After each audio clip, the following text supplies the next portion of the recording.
Hello, and welcome back to Practically Political. It's so good to have you with us. I am joined, as always, by my two partners in crime, Kurt Bardella and Ashley Davis.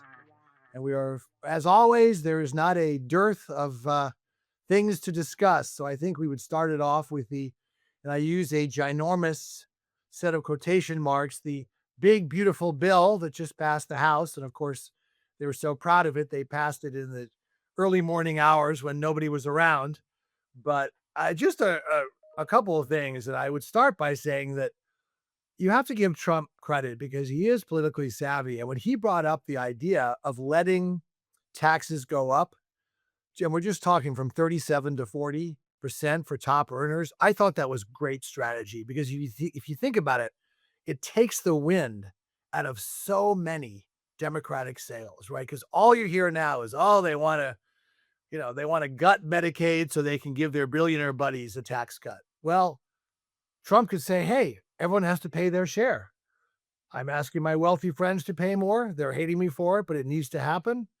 We have to be more efficient and cut waste, fraud, and abuse, though what they're doing really is cutting 7.6 million people off of healthcare, but that's the way they would frame it.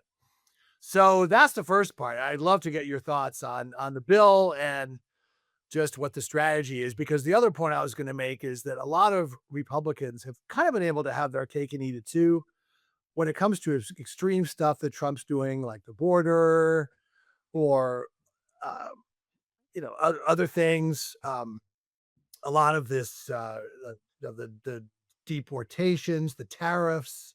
They can say, yeah, we support it, but they don't have to own it. This vote, they're going to own it. And when they're talking about this Medicaid stuff, it is politically toxic.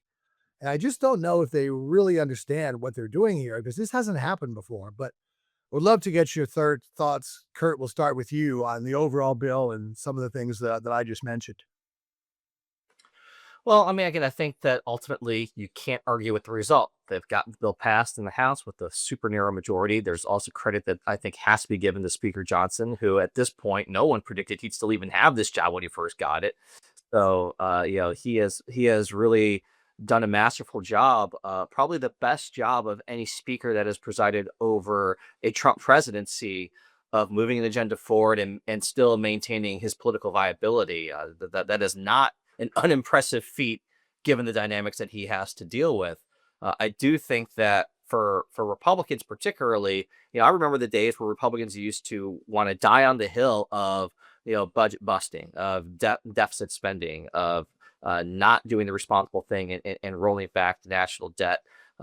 Every metric known to man says that this bill will add trillions of dollars to our debt. That it is the definition of fiscally irresponsible when you project it out long term. And I don't think anyone is buying the quote savings that Trump is pointing to that will ultimately offset this. I mean, if you are dumb enough to believe that this will ultimately pay for itself, you must somewhere have a check in your hand from Mexico that paid for the border wall, which was his original promise back in 2016, is that Mexico would pay for a And you border believe wall. in We the never got that check.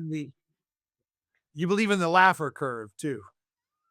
Yeah, yeah, exactly. So, I think that the long term financial reality of this is going to be very bleak for our country overall.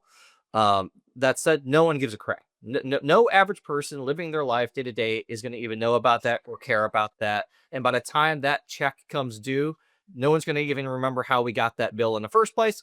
So there's no political price to pay for that. I just think it undermines from just a conviction standpoint what traditional conservatism used to represent and what they spent a lot of time talking about, particularly when Barack Obama was president. I remember because I was a Republican back then talking about these things that it is a dramatic increase in debt deficit spending and there is no offset for it. There will be long-term financial implications for it, but in the short run, you know, at the end of the day, if the American people don't feel a change in their bottom line, in their wallet, on their tax return, if they don't see that, there's also not a lot of credit that goes out to anyone either. So, okay, I just wrote a list of things I want to talk about. So, on this, as the Republican here, number one, I 100% agree with you, Kurt. I didn't know much about Johnson before he became speaker, to be honest with you, and I think he has done a masterful job in regards to how he dealt with this. I mean, I've always said Nancy Pelosi did a good job of controlling her caucus. He doesn't have that same style, good or bad, doesn't matter, but he's able to get obviously all these people together. The president helped as well. But there's two things. One, Dave, when you talked about the Trump saying let's raise the taxes, it was a great thing for him to do personally, because it covers him in regards to the messaging of, the bill. But I'm not sure if it really covered the House and Senate Republicans, because they're the ones that are like, we're Republicans, we're not raising taxes. That's even a worse message, no matter who it's on. But Trump was able to get his soundbite on that, which is obviously what he does brilliantly. On the waste, fraud, and abuse, I mean, I think 100% that, listen, I worked on Medicaid welfare to work when I worked for Governor of Pennsylvania, Tom Ridge. I think everyone agrees that Medicaid, all of our programs, Medicare, need some sort of changes. However, it's a really hard vote to take for people that are going to be running in 2 years, especially in the House. And you're exactly right, Dave. I mean, like, whatever the facts are, that doesn't even matter. Like, if we believe that there's people that are on Medicaid that should get off, the message is going to be we took people off Medicaid. We took people off SNAP. So that if I was a Democrat, I'm sure that's happening right now. Everyone in vulnerable seats should be having ads up today against them saying that they took a vote to cut Medicaid and SNAP, right? I mean, that's just what's going to happen politically. That finally, Kurt, on your question, I agree with you on this deficit. However, I talked to some of the really, really conservative senators, like, so, let's think the Ron Johnson, Rick Scott crew, about their main focus, because they're the budget hawks, right? They're the ones that are working with the House Freedom Caucus to try to get something done. Obviously, this bill is going to change tremendously in the Senate just because of procedural reasons. But what they said to me was, it's more important for us. The deficit is obviously horrible and we have to get it under control. It's more important that we go back to pre-COVID budget numbers. Like, they think that's the first step to getting to the second step. So it is this bill adding to the deficit is, you're exactly right on how you say it. It's just interesting. Like, and I'm not a budget expert, but I think that it's interesting that is they think that's what's going to ultimately save the country, is cutting our budget back. Yeah, I think by the way, I would just push back a little bit. I think when Trump tells these guys to jump, they say, how high? So I think he could have taken the cover in terms of them, and all they're doing is just letting these tax cuts expire. But I think it would give them a huge amount of political capital to really cut a lot of other things. And there's such a stereotype here that there's a billionaire oligarchy, though I think it's bad strategy for Democrats and the Bernie Sanders and AOCs to use that, because I think a lot of Americans probably don't even know what it means and it doesn't have much resonance. But I think it would have been a great thing for him to do. And he went out there and basically, told the Mike Lawlers, these other people, you're going to vote for this bill and we'll figure it out yesterday. And of course, they all fell into line. So, but I really do think this is a little different because, as I said, they have to own this vote. And this is the first time you've seen them go after Medicaid. And Trump made a campaign promise that he wouldn't cut Medicaid. So he went from, making the wealthy pay more, which people support, to cutting Medicaid, which is, again, politically toxic. And he said he wouldn't do. So I think this is a real potential hornet's nest for these folks. But we'll see what happens in the Senate on the Medicaid. The problem is that I do think most of the senators do believe, though, there should be some sort of work requirements. But I think that, listen, this bill's far from over. We have to get it passed in the Senate. And then it has to come back and pass the House. And so you saw how difficult it was to get to this point. And a lot of these provisions, I actually think the green tax credits, some of those will go back in and at least be modified from what the House passed this morning or, earlier. I think that it's just we're a long way away. But they made the first hurdle, which has been exhausting. Took a At lot least for out of them. me. Can you tell my eyes? Yeah, there's, let's just talk about they did go, for those that are interested that are watching this on the tax, some of these green tax credits in the IRA, I think it's important to know that they did put language in there that if you have 5% of your project built already, that hasn't been built over the last 6 months, but like actually started when the bill was when these tax credits were enacted, they are letting those current projects continue because I think you saw a huge uproar over the last week that if you as a company have spent $100 million building X, Y, and Z project in Texas, like you can't stop it now. And they did agree to that this morning. Yeah, I mean, I still think ultimately, I think it has been a long time since anyone won or lost an election because of what budget was passed in Congress. Um, people at home, they don't know, they don't care. By the time we get to November of 2026, they are not going to remember what was in this bill, what month it was passed in, who did what when. All they're going to know is whether or not Trump and the Republicans made good on their promises to raise, raise cost of living standards, lower the cost of everyday items at the grocery store and at the gas pump, whether they have more savings in their account, whether their retirement went up or down. Like that's what people vote on, and everything else is just kind of, noise, and it's the flavor of the moment. I guarantee you, by the time we get to Labor Day, no one's going to remember what happened in the dead of night, on May 22nd.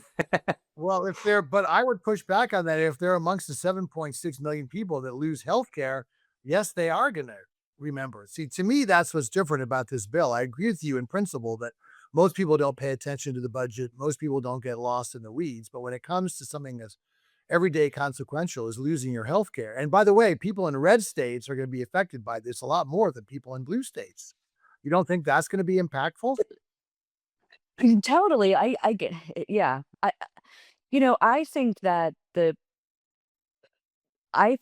house, listen, I don't know the answer to this question. And this is why we've never dealt with entitlements to this point in any measurable way, because everyone understands the same message if you're watching this closely. It's one, politically toxic to deal with, but two, it's way out of control. And so are the Republicans worth, at least in the House? Listen, I don't think we'll lose the Senate just because of the map in 2 years. But, as of right now, I'm saying that who knows what will happen. But I mean, the House is very much up for grabs. And are they willing, or at least some of these people, are the Freedom Caucus people especially willing to lose the House to actually like save our country, is what they would say. But you know what I'm saying, like entitlements or whatever it is. I mean, I remember, I'm just going to tell you this story real quick. My dad owned I just want to say this real quick. My dad owned a car dealerships, and he had people that would come interview for him for, to be car washers that you would get like minimum wage. And he had so much trouble hiring that type of workers because they said they made more money to sit at home on the couch from the government, and they were able-bodied people. So like obviously the programs support many people who need it, but like something needs to change here. Yeah, I think it, and when you look again, it's so ridiculous because if you take entitlements and you take interest on the debt and you take defense, which by the way, after apparently Doge came up with a grand total of $500 million in cuts in areas like $5 million to stop the greening of ships. It's just ridiculous. Now they're talking about a $100 billion plus increase in defense spending. So 90% of what is where the money is apparently off the table. So as you say, they go after SNAP, they go after food stamps. They go after research grants. They're going to cut the NIH budget from 9 billion to 4 billion, which is criminal because research, whether it's scientific, whether it's medical, whether it's innovation, that's what's made this country great. And to hurt that, I think is a real mistake. But there's so little that they can do. But I wanted to move on to our second topic, which is the whole Biden fiasco.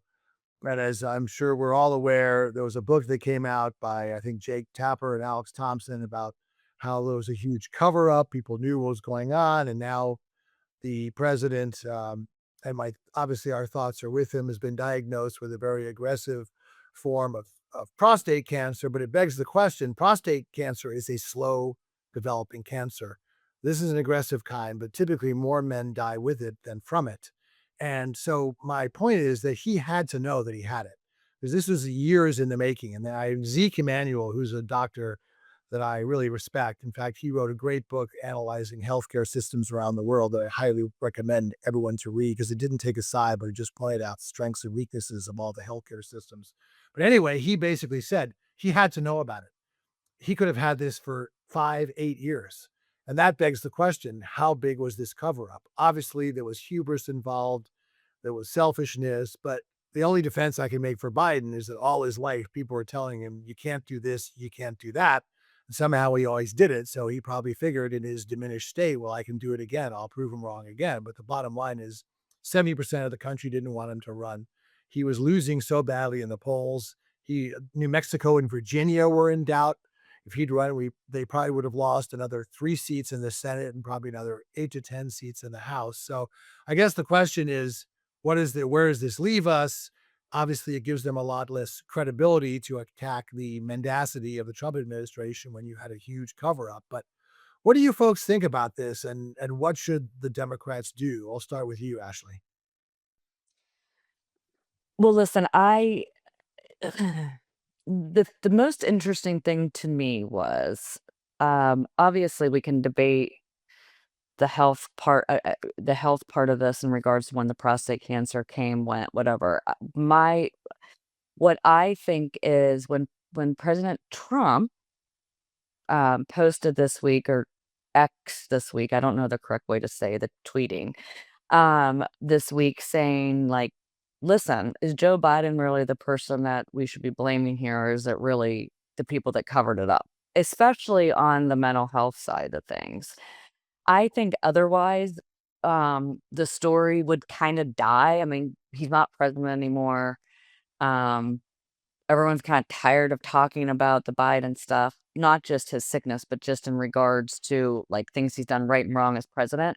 What continues the conversation, which is why Trump did this. I mean, like, let's be honest here. It wasn't that he really probably feels bad for the president, is that he's continuing this conversation of mistrust in the Democrat Party. And so I can't wait to hear what Kurt says, because I think that's where this gets, and especially the infighting. Obviously, there's going to continue to be some fingers pointed, and whether it's at the media that didn't cover it, or whether it's at, advisors to Trump, or to, excuse me, President Biden. But that's the story here more than anything else, I think, or the story that will continue. I mean, listen, we're not talking about the $300 million airplane really anymore. Like, that was so last week. This book may be so last week by next week. But Kurt, what do you think? Because I want to know how you're messaging this. And If the Kurt, American before you people, answer, no, I was just going to say, before you answer, if I may interject, I think just to build on Ashley's point, one of the things, and we talked about this on the show before, a couple of years ago, is that Biden has never had someone like a James Baker or a Karl Rove, who's a really trusted advisor who could tell him what he doesn't want to hear. If you look at the people in his administration, like Jake Sullivan, Anthony Blinken, they're very competent, but they were subordinates. And and then Jill, I think, is the worst. She was the one that I heard rumors where people would be talking to about not running, and she would cut the conversation off. And she was the great enabler here. But I do agree with you that the people around him deserve more blame. But please go ahead, Kurt. I was going to say that if the American people use trust as a litmus test for how they vote in election, Donald Trump would never have seen the light of day. This is someone who lies as easily as he breathes. The American people already believe that both parties are corrupt to a certain degree. They already believe that both parties and politicians lie to them all the time. So I'm not sure that there's like a real brand damage, because I think the brand is already so badly damaged anyway that, it's not going to affect how people necessarily vote, especially since Joe Biden will never appear on a ballot ever again. So, I get why Republicans are doing what they're doing, but ultimately it's a distraction. It's not going to change anything electorally, in my opinion. I said this the other day on News Nation. Joe Biden could have decided never to have run for re-election ever, and the Democrats still would have lost this election.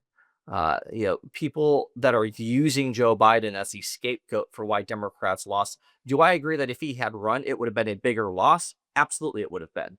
Period. There's no doubt about that.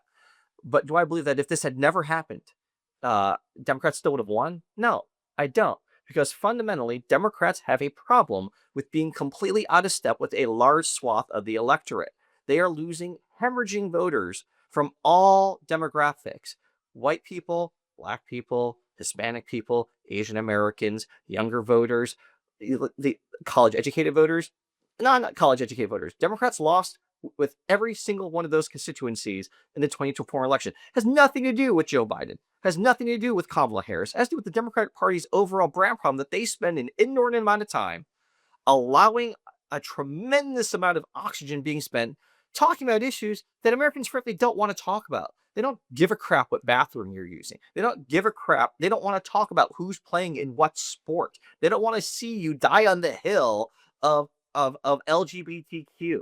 Like the Democrats allow the fringe of their base to hijack a tremendous amount of the conversation, when what they should be talking about is the economy and taxes and jobs and healthcare and the things that affect everyday Americans. Democrats don't do that. And that's why they lose elections. Until they fix that, no matter what name they put forward, no matter who's running on the ballot, until they figure out how to talk to people who go to country music concerts, frankly, they're going to lose. But one thing, it's so funny how the tide turns, because let me respond to a couple of things. First of all, if you look at the elections prior to the presidential elections, the Democrats hadn't lost any. They were on a run. Now, part of that was was the whole Dobbs thing and the abortion thing, which ran out of steam in the 2024 election. But they were on a winning streak. You talk to James Carville, he's like, "Well, we haven't lost any elections." Now, having said that, I also challenge Democrats to name me one time where listening to progressives paid off. I can't think of any. Maybe there is one, but I can't think of any.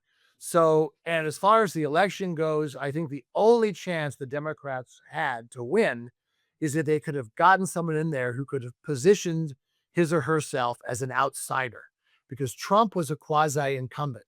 And I think he had a lot of baggage, but that would have taken a Bill Clinton skill level politician. And unfortunately, right now, there was no one in the party that could have done that. So overall, I agree with you that they were, when you look at stats, like 2/3 of the country thought we were on the wrong track. 2/3 of the voters in 2024 had never experienced inflation before.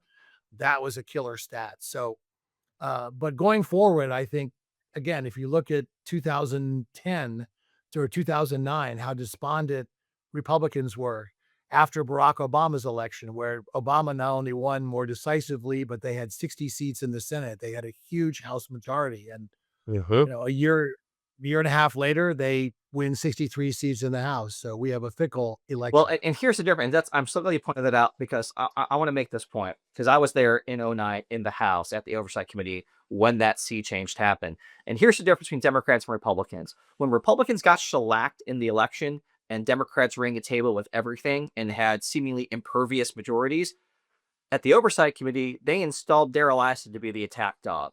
John Boehner told him, "We are now in the communications business, not the policymaking business." And we acted accordingly, and we ran gangbusters over the Democrats. Flash forward to right now.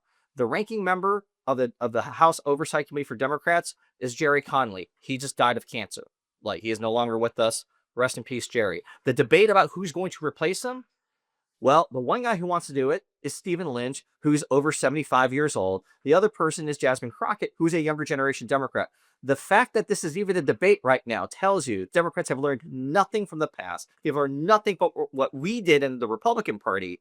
We went to that committee and we recruited people like Mick Mulvaney, people like Mark Meadows, people like Patrick McHenry, people like Jason Chaffetz and Trey Gowdy and Jim Jordan, and we ran gangbusters over it. We were a freaking posse that didn't give a shit, and we took aim at Barack Obama in that White House every single day, unapologetically, with strength, with force, to the point where even our own party at times were nervous about how far we were going. But we did it.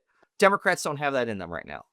Or do you think you don't think AOC gets that position, runs for that position again? She has already said that she knows she wouldn't win, so she's not going to run again for it. But Crockett's more of a disaster than the alternative. I mean, like, she is so, I mean, maybe I'm saying that as a Republican only, but she's just not likable. I think that it doesn't matter if you're like Darrell Issa was one of the least likable people on the planet. He's the richest member of Congress, Southern Yes. California. Like, it From didn't matter. Piper, We didn't from want Piper. to. We wanted you to be annoyed by him. We wanted Democrats to be like, oh, I hate Darrell Issa, which is what they did. Like, I'm okay with, in that specific role, having an antagonist there, because that's what the job calls for. But Kurt, you also bring up a really excellent point, and that is you talked about the shellacking. In hindsight, the worst thing that happened to Democrats was doing better than expected in the 2022 midterms, because if they'd had the shellacking that not only Obama had, but think about Clinton in 94. For the first time in 40 years, I think it was 54 seats they won. Newt Gingrich took over. That shellacking forced both presidents to pivot, to look in the mirror. Think of the pressure that would have been on Biden not to run. The whole thing would have been Well, that's different. exactly it, Dave, because Democrats always take away the wrong lesson from when Republicans underperform, which is what happened in 2022, by the way. It wasn't that Democrats overperformed, it's that Republicans underperformed. Correct. And Democrats go, oh, look, see, what we're doing is working. Let's double down on woke because we didn't get bloodbath in the midterm. There wasn't a red wave. They take away the wrong lessons, and then 2024 happens. Yeah, you guys had Dobbs laid on your lap in 2022, and that really helped. I mean, I think that's But a we still really didn't get bad the issue for majority. We Republicans. still didn't No, actually true. win the majority. Like, But listen, Kurt, here's where I disagree with you just a little bit is we as Republicans get in our own way. We make the same mistakes. And I think that if I'm a betting girl, I would say now the House is going to flip in, a year and a half and 18 months because we'll do the same thing. Also, I'm a huge believer in divided government. Now, the problem with the problem when the House flips, no matter what party it is, all they do is pass messaging bills to try to, mess with the other party. So you spend a lot of time on nothing, but it does when you do have the big bills that must pass, it does have better policy at the end of the day. I mean, I think the everything system bad works that has when you passed has have. been when one party's in control. I agree with that. I actually think the system works best when you have a president of one party and both the House and the Senate of the other party, because that way you can at least get into the president's desk and negotiate. I think the problem is when the House is one party and the Senate's another party, it's just dysfunction junction, just the way that, Yeah. especially the way that the House is now. I mean, if it were up to me, Yeah. I'd abolish the House because I think they're useless. Well, I think what Just they like the should have done penny? with the House. Yeah.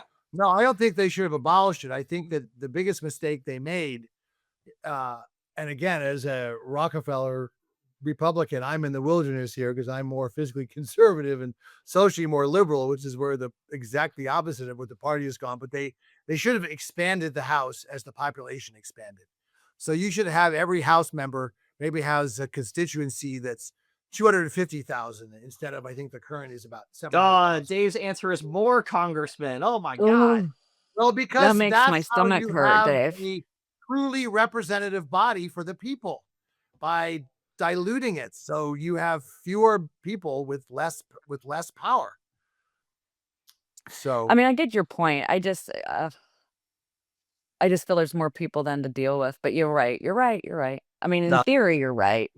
I think that this would be a lot. The two things that ruined the House of Representatives, in my opinion, were when they decided to get rid of earmarks after the Duke Cunningham scandal in 2006, it completely neutered leadership and basically gave rank and file no reason to. There's no penalty for bucking leadership.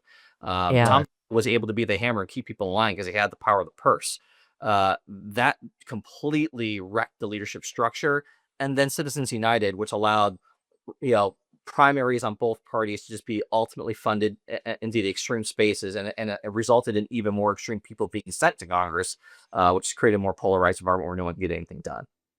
And also, what bugs me most about Citizens United is the anonymity. Okay.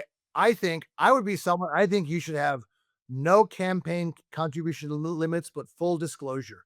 You track every dollar because right now, there are no campaign limits anyway. And my theory is look, if you want to give $100 million, that's your right. But darn it, I should know who you are. And the third thing I would add to your list, Kurt, is obviously to me is gerrymandering because you literally have representatives that are choosing their voters. I thought it was supposed to be the opposite. Yep, I totally agree. So, I well, mean, that's why we unfortunately, only have very few seats every year that are up for that are actually yeah, true I think there's swing 20 seats. competitive seats out of 435. Yeah, yeah. So, anyway, folks, well, unfortunately, I think we're going to have to leave it there. Spirited conversation as always. It is great to have you with us. I'm Dave Spencer, two partners, Ashley Javis and Kurt Bardella. I say thanks so much for joining us on Practically Political, and we will see you next time.